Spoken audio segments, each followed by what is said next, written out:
Fala família Cruz Maltina, sejam todos muito bem-vindos aqui ao canal Sociedade Malta, direto do Nordeste, para a gente falar sobre o nosso clube de regatas Vasco da Gama. E no vídeo de hoje a gente vai falar de um assunto que é ainda importante, que está na semana mais importante aí desse tema, que é a questão política do Vasco, né? As eleições do Vasco que estão aí a todo vapor.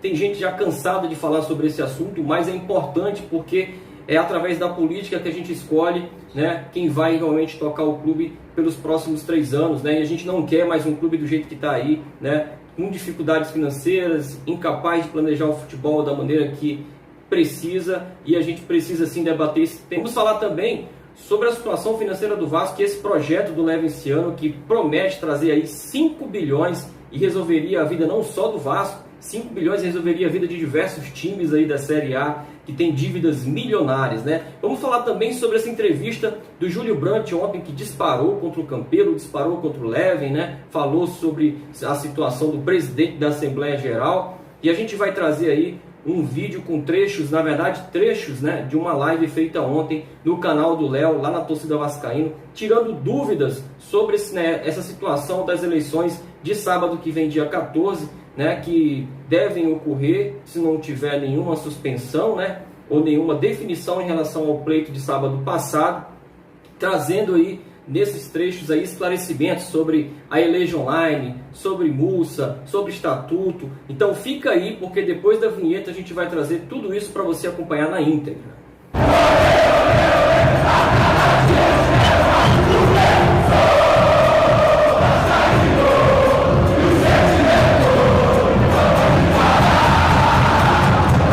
E então, torcedor vascaíno, vamos começar o vídeo falando sobre 2 situações que devem estar incomodando a vocês, né? Eu, pelo menos, estou bem incomodado.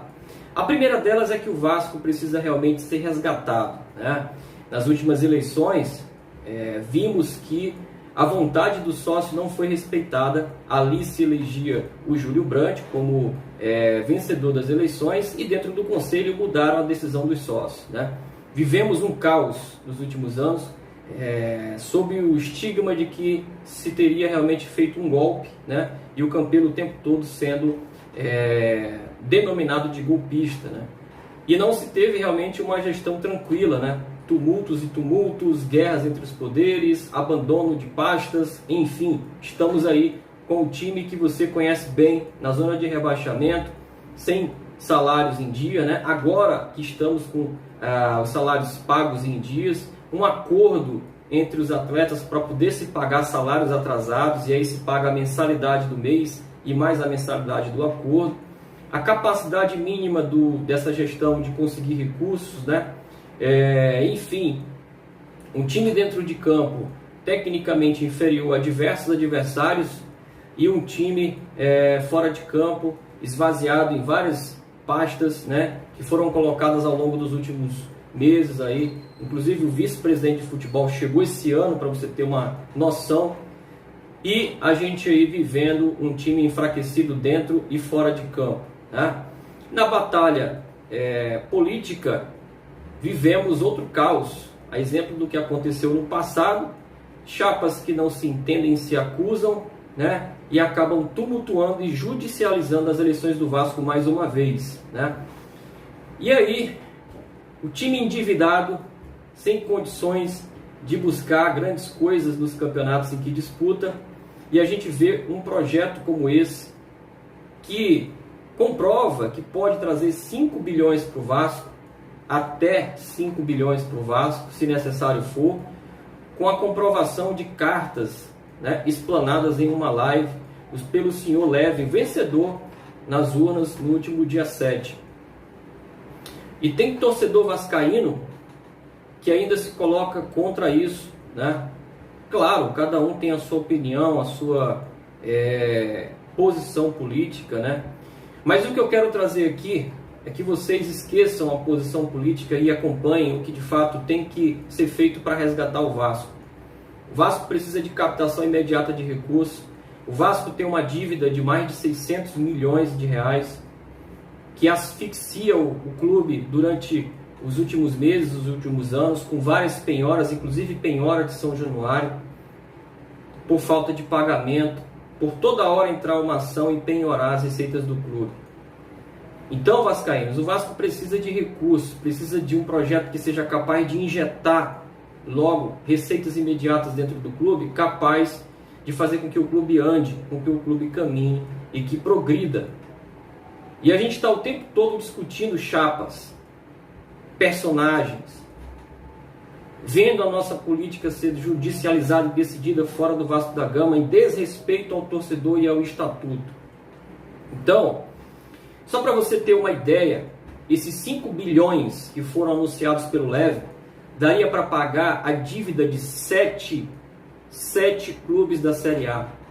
Você está vendo aí na sua tela uma reportagem que foi publicada pelo Terra Futebol no mês de maio de 2020, ou seja, é recente, é deste ano, em que daria para a gente pagar com esses 5 bilhões as dívidas de Cruzeiro, Botafogo, Fluminense, Atlético Mineiro, Vasco da Gama, Corinthians e Santos. E ainda não daria 5 bilhões.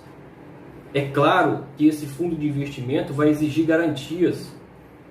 Como foi publicado aí no Net Vasco, as garantias que o Vasco teria que dar para poder honrar com esses compromissos em até 120 parcelas. Mas olhem para o que aconteceria no Vasco. Nós pagaríamos 680 milhões em dívidas e deixaríamos o clube livre para caminhar, aproveitando todas as suas receitas e pagando parceladamente esse investimento. É ou não é uma saída imediata para esse caos e essa lama em que o Vasco pisa e não anda? Então, defendam projetos. Vocês candidatos aí que estão disputando, brigando para que haja uma segunda eleição, olhem para essa saída alternativa. Nem diria alternativa, diria objetiva, que existe hoje e que a gente precisa abraçar independente de chapa, independente de levem ou não.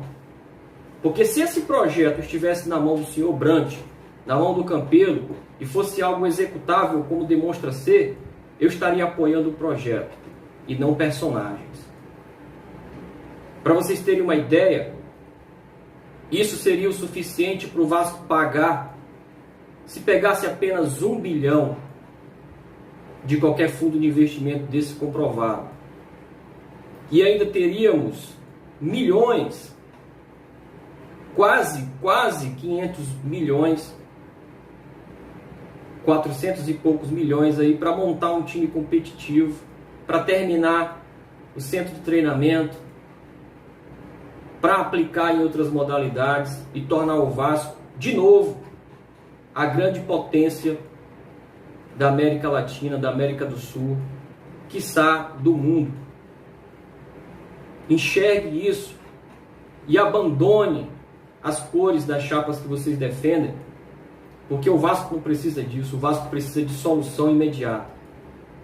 E aí a gente vê uma reportagem do senhor, uma entrevista, uma coletiva do senhor Júlio Branco, disparando para todo lado, acusando o Campelo de terminar como começou, com uma administração melancólica. De fato foi. Mas será que ele vai conseguir fazer diferente? Porque se o Brant ganhar essas eleições, ele vai ter tanta dificuldade para governar, ou talvez mais do que teve o próprio Campelo, pela rejeição que foi nas eleições de sábado passado. Ele foi a terceira opção dos votantes. Nem em segundo ficou. Eu, que já defendia o Brant campeão das eleições, vencedor das eleições, no penúltimo pleito, porque ele era, naquela situação, a melhor opção. Mas dessa vez não é, na minha visão. E perderia para o Salgado, que ficou em segundo. Então, além disso, falou que ganharia do Leven, sim, se o Leven participasse das eleições de sábado que vem, dia 14, de forma online. Mas como assim ganharia? Se você nem foi o principal opositor do Leven nas eleições de sábado passado, você foi a terceira opção. Será que realmente as eleições já estão tão definidas assim sábado que vem? Como é que sabe disso? Porque nas bocas de urna você falou que estava liderando e quando saiu a votação você ficou em terceiro. Enfim, né? Vamos falar sobre essa situação aqui das eleições, né, de sábado terem sido suspensas da forma que foi, né? E a gente vai pegar um trecho aqui da bela contribuição do Léo ontem do canal Na Torcida Vascaíno, onde ele traz aí um trecho, a gente vai trazer aqui um trecho de uma explanação dada pelo seu Carvas, advogado, que falou sobre essa situação da suspensão e a forma que foi. E Pedrão, sabe por que esse observação, rapidinho. E uma observação, essa empresa de 60 dias é que foi aprovada por todos os candidatos, exceto o Brant e exceto o Mussa. Pois é. Eu acho que ela tinha um sistema, né? E cadê o voto da maioria? Cadê a maioria? Não leva? Não leva. Até porque, se vocês se recordam, naquela decisão do dia 3, da madrugada do dia 2 para 3, no último parágrafo da decisão, que agora eu não estou com ele aqui, que eu deixei lá no escritório, a juíza entrega todos os poderes para o senhor, todos os poderes para a realização da eleição nas mãos do senhor Mussa, ultrapassando inclusive os poderes do Campelo e de qualquer membro da junta. Quem fica com todos os poderes para a realização da eleição é o senhor Mussa, em razão dessa liminar concedida no dia 3.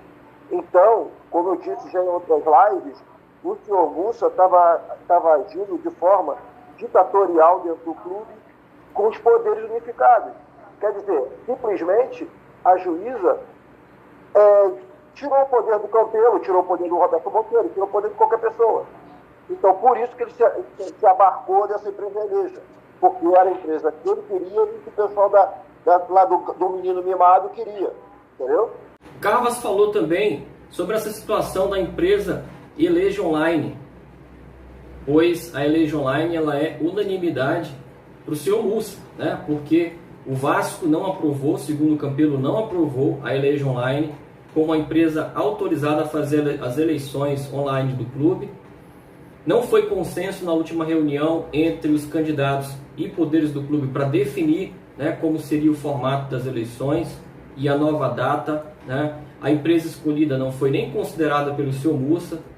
O Júlio Brandt, né, se pronunciou na reunião de que daria a sua posição depois, e o Carvas falou, né, o risco que é a gente ter essa Eleja Online fazendo as eleições do clube em tão pouco tempo, já que outras empresas garantiram que um processo de lisura e com segurança, com transparência, poderia ser feito com no mínimo aí 60 dias, né, de planejamento. Então veja o que falou o Carvas. Bem, o Mussa, não é só ele que tem a lista, né? A lista quem forneceu foi até o próprio Campelo para ele, porque foi até uma exigência do Mussa, foi motivo até de ação judicial e tudo isso. Mas claro, ele tem a lista de sócios, todo o cadastro do clube. E nessa situação, realmente é complicado, porque ele não aceita nenhuma outra empresa a não ser essa Eleja.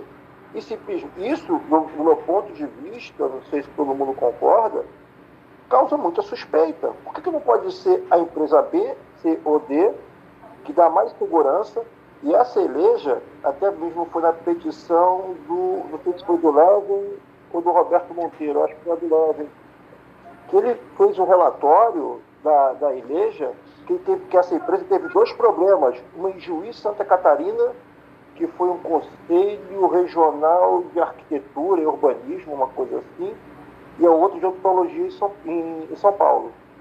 E também um parecer de um presidente da COP, se me falha a memória, e também dois outros pareceres, dizendo exatamente que a eleição online feita nos moldes que está se querendo fazer não garante segurança, não tem segurança garantida. Então, passiva de fraude. Exatamente, passiva de fraude. Então, essa própria empresa tem dois problemas, quer dizer, uma eleição que já está sob suspeita, que é a eleição do Vasco, com a situação toda. Vai colocar uma empresa que já tem esse histórico, quer dizer, é uma coisa explosiva. Você está dando arma para bandido. Foi debatido também na live de ontem, com a participação do Léo, que é o dono do canal, o Pedro, da Voz do Vascaíno, o Adílio, que também tem um canal lá do Mumuzinho na Colina, o Flávio, do canal Portuga Vascaíno, e o senhor Carvas, discutiram ontem sobre essa questão do cadastramento para as eleições online de sábado, né? O risco que está sendo tudo isso, a possibilidade sim de fraude, né? E falaram também sobre essa questão do Estatuto e da Lei Pelé, que poderia até garantir, e é em cima disso que estão se baseando algumas chapas do Vasco da Gama defendendo o pleito de sábado que vem. Acompanha aí. Léo, deixa eu só completar que vai vir uma bombazinha agora aqui. Olha só, o nosso amigo Arthur, aquele Arthur de Caxias lá, o Perdigão, Sim. me mandou aqui as telas do site para você fazer o cadastro, para você participar dessa votação online. Gente... Dentro dessa pergunta, naquele superchat o cara fala sobre o estatuto e que a votação online é irregular. Engloba tudo aí, Pedrão. Posso responder essa rapidinho? Deixa eu só acabar, senão vai terminar aqui o meu raciocínio rapidinho. Responde aí. Aí, olha só, caiu aqui a tela que é usada para você fazer o cadastro. Precisa de matrícula, precisa de CPF, beleza. Ótimo, show de bola. Sim. O meu primo faleceu meio do ano. Ele é sócio proprietário, tá pagando, acho que tá, se eu não me engano, tá até pagando até ainda. Minha família tá pagando. Eu vou votar por ele? Eu posso votar por ele então? Porque eu vou pegar a ficha dele e vou preencher. E aí? Como é que funciona isso? Não tem toque? E aí, como é que funciona, Pedrão? Esse é um problema muito grande da eleição online. E o nome do meu primo tá na lista, Pedro. Se você fizer o recadastramento no Vasco, o colégio eleitoral do Vasco, que é de 9 mil alguma coisa, vai cair para 6 mil, 7 mil, 8 mil. Ainda mais a gente está no meio da muito. pandemia. Quantos morreram aqui no Rio de Janeiro? Quantos morreram no Brasil? Só não morreu o torcedor do Vasco? Só não morreu o sócio torcedor do Vasco? Sócio votante? Vai cair muito. Tá na tela aí. Vai separando alguns superchats, senão a gente vai perder, cara. Porque não tem como eu cuidar de tudo aqui no StreamYard, entendeu? Daqui a pouquinho, eu não consigo ler e fica chato demais quando isso não acontece. Responde aí o superchat do cara aí, mano. A respeito desse lance aí do estatuto, eleição online, que tem que ser presencial. Vai, Carlos. Pronto, vamos lá. No estatuto, agora realmente o artigo eu não me recordo de cabeça, mas está previsto lá que a eleição tem que ser presencial, através de cédulas, ela não fala nada em eleição online. No estatuto é bem claro, é presencial e através de cédulas. As pessoas se baseiam na Lei Pelé, que é no artigo 21, inciso 4º, até decorei. Inciso 21, artigo 21, inciso 4º. E nesse artigo, simplesmente, ele diz que a eleição tem que ser, não é bem essa palavra, esse termo, mas vai ser assim, imune a fraudes, com menor possibilidade de fraudes, e possibilidade de eleição online. Não existe a obrigatoriedade da eleição online. As pessoas também estavam se baseando na eleição online do decreto presidencial em razão do combate à Covid.